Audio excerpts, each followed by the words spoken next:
अयोध्या के राम मंदिर में कथित दान गड़बड़ी के बाद अब ट्रस्ट ने एक ऐसा फैसला लिया है जो भविष्य में मंदिर के पूरे प्रशासनिक ढांचे को बदल सकता है। पहली बार श्री राम जन्मभूमि तीर्थ क्षेत्र ट्रस्ट एक मुख्य कार्यकारी अधिकारी यानी कि सीईओ की नियुक्ति करने जा रहा है। इस पद के लिए आवेदन प्रक्रिया शुरू कर दी गई है और योग्य उम्मीदवारों से आवेदन मांगे गए हैं। लेकिन सवाल यह है कि आखिर राम मंदिर को पहली बार सीईओ की जरूरत क्यों पड़ रही है? इस पद के लिए कौन आवेदन कर सकता है? उम्मीदवार में क्या क्या योग्यता होनी चाहिए? उसे कितनी जिम्मेदारी निभानी होगी? और आखिर जो है ट्रस्ट इस नियुक्ति के जरिए क्या संदेश देना चाहता है? तो आपको बता दें कि अयोध्या में राम मंदिर के निर्माण और प्रबंधन की जिम्मेदारी श्री राम जन्मभूमि तीर्थ क्षेत्र ट्रस्ट के पास है। जनवरी 2024 में प्राण प्रतिष्ठा के बाद मंदिर में श्रद्धालुओं की संख्या लगातार बढ़ी है। रोजाना लाखों श्रद्धालु दर्शन के लिए पहुंच रहे हैं। मंदिर परिसर का विस्तार हो रहा है, नई सुविधाएं विकसित की जा रही हैं और करोड़ों रुपए के दान का प्रबंधन भी ट्रस्ट के सामने बड़ी चुनौती बनकर निकल रहा है। ऐसे में हाल ही में सामने आए कथित दान गड़बड़ी के मामले के बाद ट्रस्ट ने अपनी प्रशासनिक ढांचे को और भी ज्यादा मजबूत बनाने का फैसला लिया है। अब इसी कड़ी में पहली बार सीईओ नियुक्त करने की प्रक्रिया भी शुरू हो गई है। ट्रस्ट की ओर से यह तय किए गए मानकों के मुताबिक सीईओ पद के लिए आवेदन करने वाले उम्मीदवार स्नातक यानी कि ग्रेजुएट होना चाहिए। इसके साथ ही प्रशासन, वित्त प्रबंधन या फिर किसी बड़े संस्थान को चलाने का कम से कम 20 साल का उसके पास अनुभव होना चाहिए। ऐसे उम्मीदवार को प्राथमिकता दी जाएगी जिन्हें बड़े धार्मिक संस्थान हो या फिर मंदिर प्रबंधन का अनुभव हो। ट्रस्ट का मानना है कि केवल प्रशासनिक अनुभव ही नहीं काफी है, बल्कि धार्मिक संस्थानों की कार्य प्रणाली को भी समझना इस पद के लिए बेहद जरूरी है।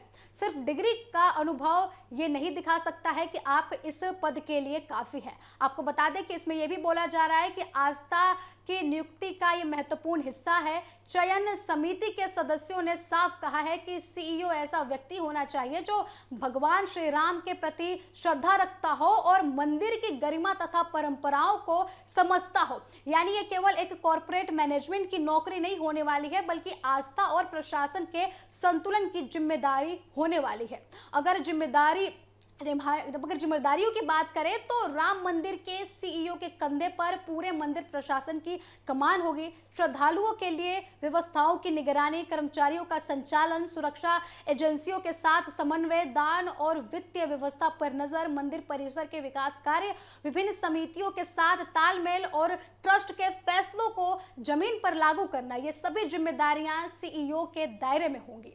आसान शब्दों में कहें तो मंदिर की दैनिक प्रशासनिक व्यवस्था का सबसे बड़ा अधिकारी सीईओ होने वाला है।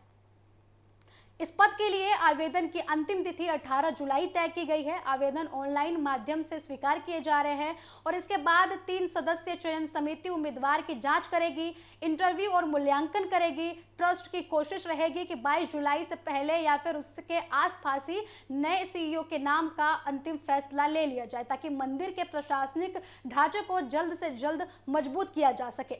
सीईओ के चयन के लिए 3 सदस्यीय सर्च कमेटी बनाई गई है। इसमें सेनावृत्त न्यायाधीश, प्रशासनिक और संस्थागत प्रबंधन का अनुभव रखने वाले विशेषज्ञ शामिल हैं। यह समिति उम्मीदवारों के अनुभव, नेतृत्व क्षमता, प्रशासनिक कौशल और धार्मिक संस्थानों की समझ का मूल्यांकन करने वाली है।